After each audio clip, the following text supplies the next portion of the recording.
Hey, what's up, guys? It's me, TSPRavshiva, and this is my dream time. So I just woke up from a dream just a little while ago. Very strange dream. Usually I like to get right into my dreams so you know exactly what's happening so I can still remember it. So let me shut up and get straight into the dream. So I remember I was trying to find a place, I think to eat. I was hungry, maybe. I'm not sure. I think I was hungry in the dream, and I had gone out and tried. It reminds me. This is like the prelude to another dream that I had. Maybe I should start with the first dream, but let me finish this one first. So I was in this really nice area nighttime. It was all these like really nice places, like all these nice restaurants and clubs and things like that. And it was like a really nice, really. I don't know if you've been to New York, where downtown New York, they have all these different types of uh, clubs and restaurants and really cool lounges and things like that. Well, this area was just like that. And it's funny, like previous to this, just 2 nights ago or a night ago, I think, I had another dream very similar. But in this case, I was walking down the street and there was a woman walking next to me, a dark skinned, really beautiful woman. And was walking and we kind of bumped into each other and we started talking. And I looked at her and I said, you look really familiar to me. And and she just looked at me and smiled and she said, really? And I was like, yeah. So she goes, what makes you say that? And I said, well, I'm not too sure, but I just know I know you from someone. And it clicked to me. I was like, wait a second, that Indian girl that I used to, this Indian girl that we used to all hang out with. And she looks at me and she's like, yeah, that's who it is. And then we started talking and she goes, you sure you remember me? And then when she said it with a really deep voice. I was like, yeah, of course. How could I forget that voice? Because he had a really deep voice. And it was really weird, actually. But we ended up walking and getting to this one uh, area that's like looked like a restaurant, right? And we walked in, and there was this one area that had a glass area. Somehow she walked through the glass and went into the glass, and I went to turn around to look to see where she went.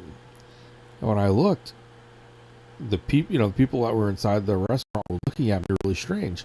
So there was another part of the restaurant that was outside. So I walked around and tried to walk around to go to the inside, but when I walked in, she was not there at all. And I was like, so what the hell just happened? She just completely disappeared. Well, that wasn't the most intriguing part of the story. That was just one part of it. The other part was that I had been in the subway waiting for a train. And as I was waiting for a train, automatically I saw the strange, like I waited for a few minutes and all of a sudden I heard this noise, thinking it was the train. I looked down and I saw these, not just one headlight, but multiple headlights coming down the track tunnel. And I'm looking and this is what I see. I see something similar but much darker. It was a much darker scene than this.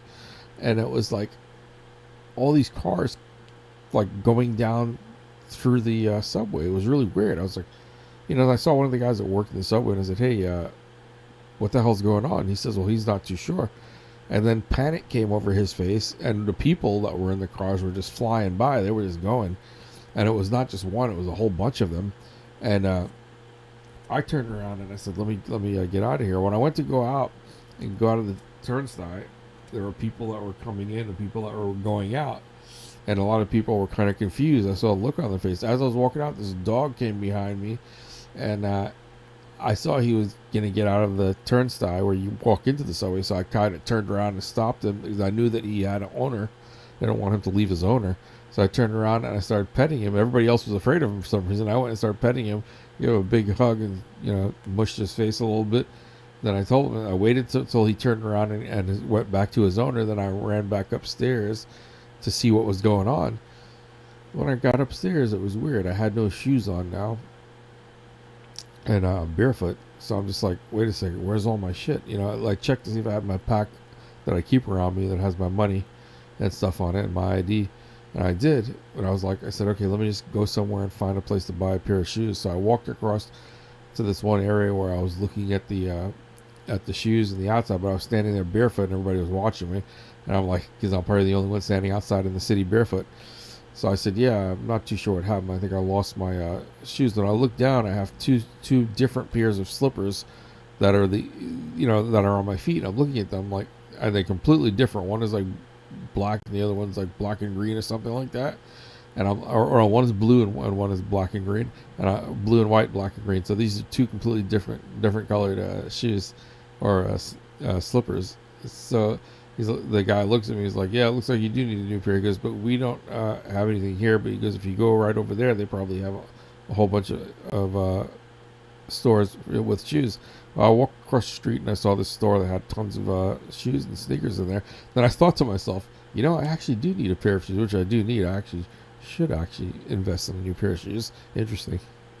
So I'm saying that in real life, not in the dream. I just thought about it. That's a great idea.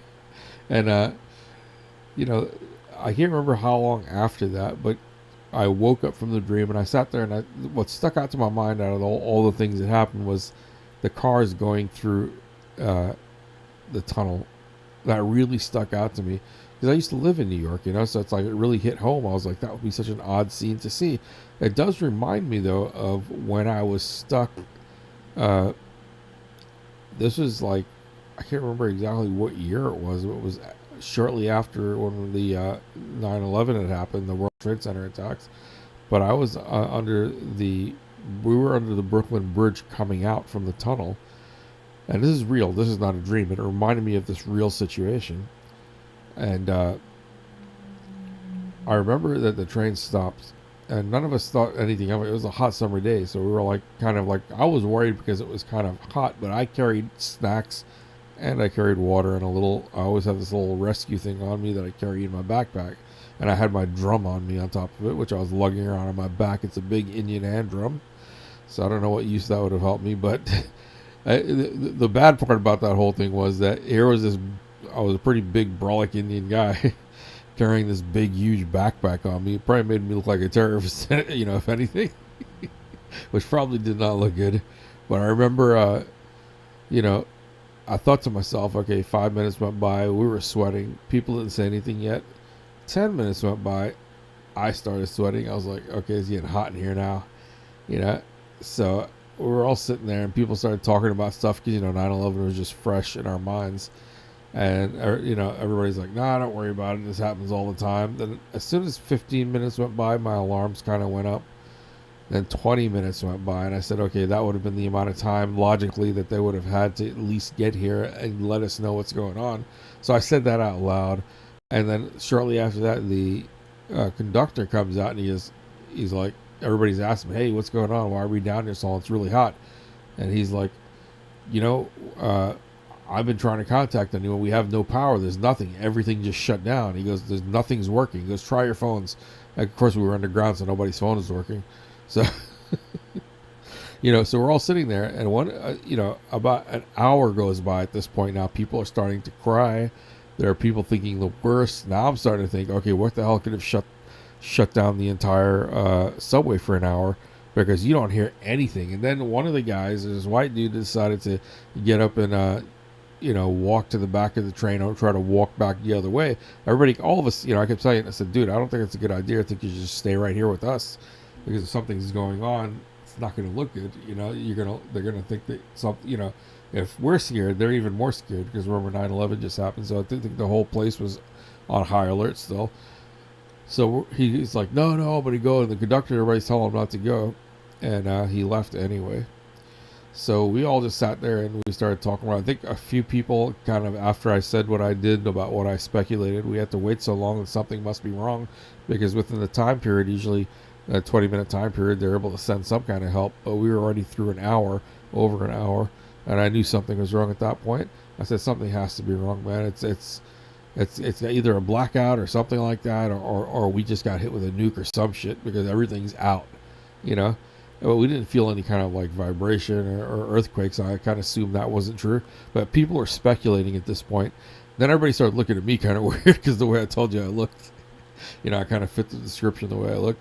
But as soon as I started speaking sense to them, the hottest chick in the car came and sat next to me, which was a big plus. That gave me a real big confidence booster.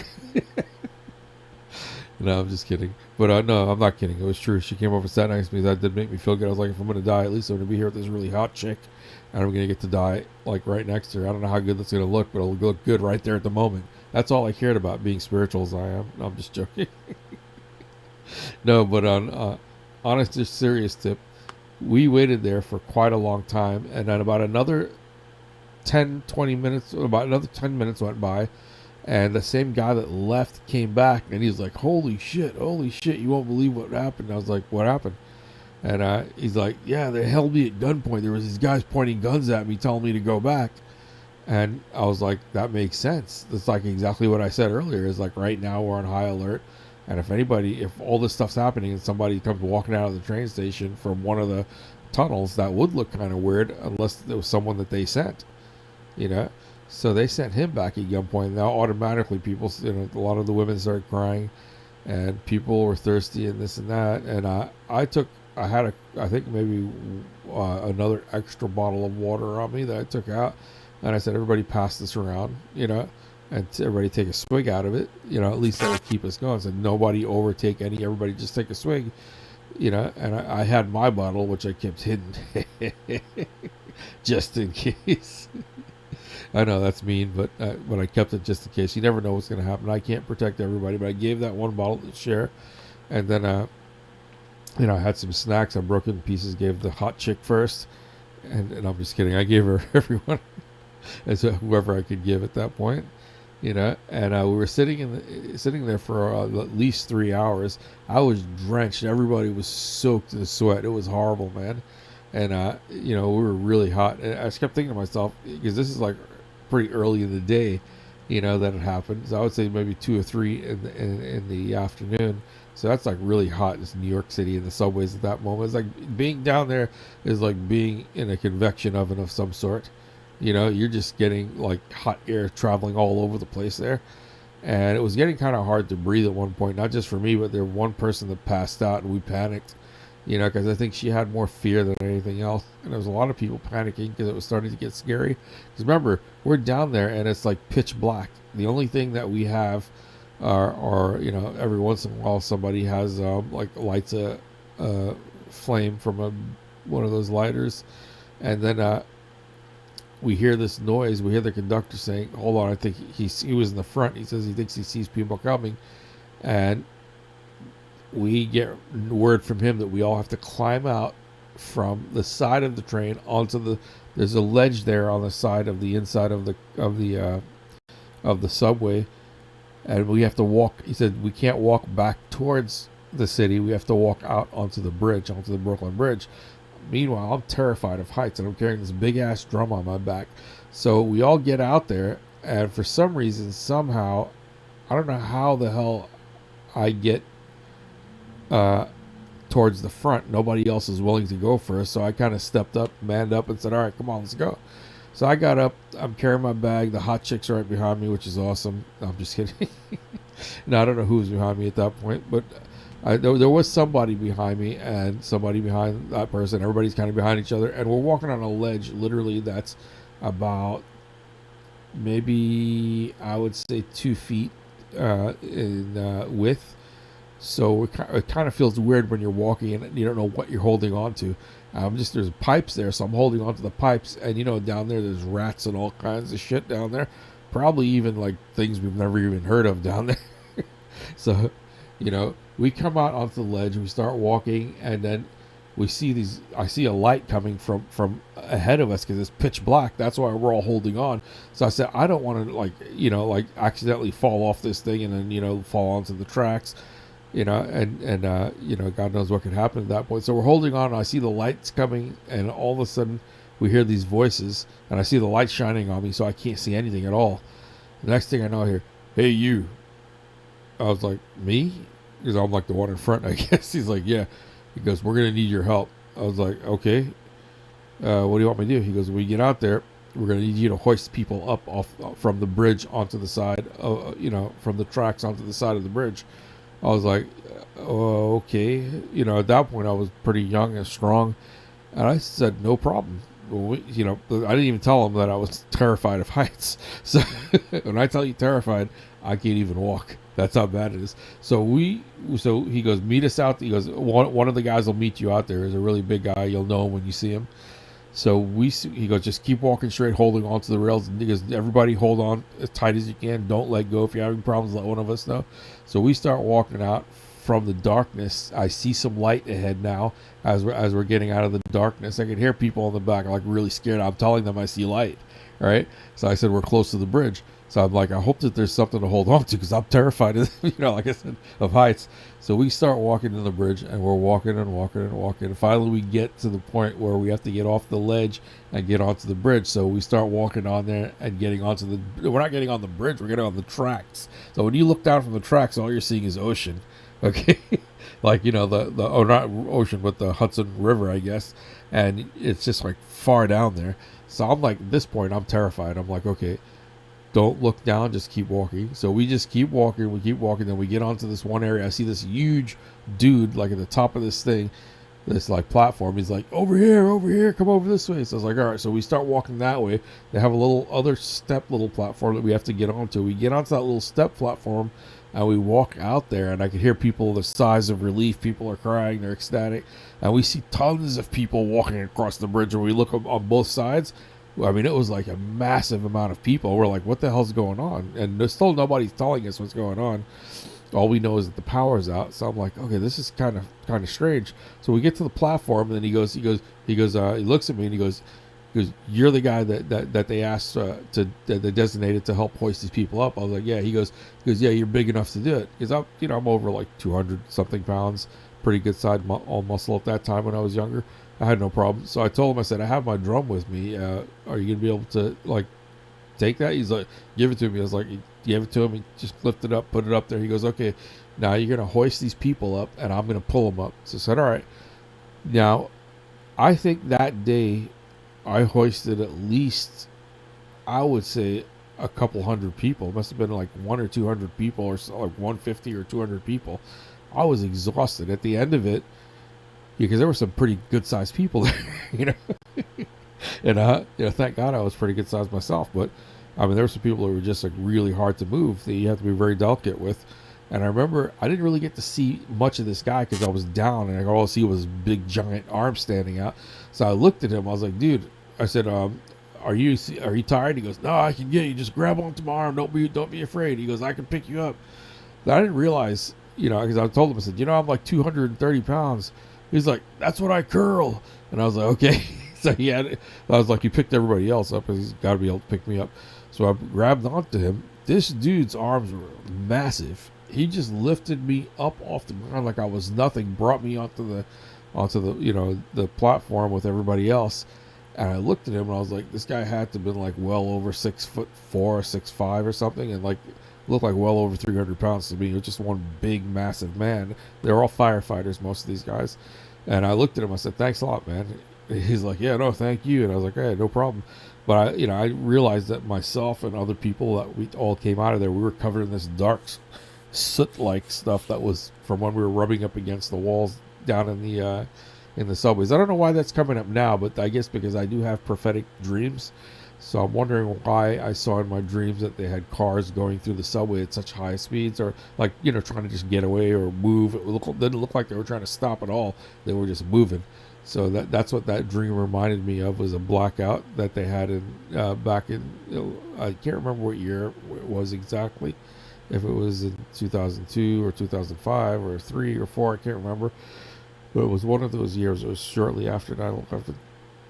And yeah, so you'll see a lot of times I put stuff out there, and something does come along from those dreams. That's why now I'm starting to put them out there a lot more. I'm going to make this section of my, I guess, the different types of videos that I do.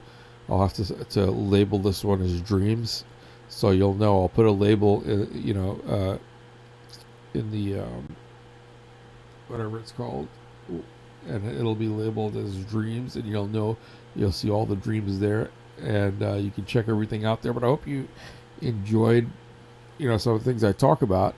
And I never got to know that hot chick's name, because I totally forgot about her at that point because I was so tired. Maybe I should have actually tried to get her number at that point. No, I'm just kidding. Here I'm like, how many years later thinking about this? 2 decades later. Okay, that's a bit late. But anyway, guys, look, I am Rough Shiva. I'm a spiritual philanthropist. I'm just a regular dude just like you.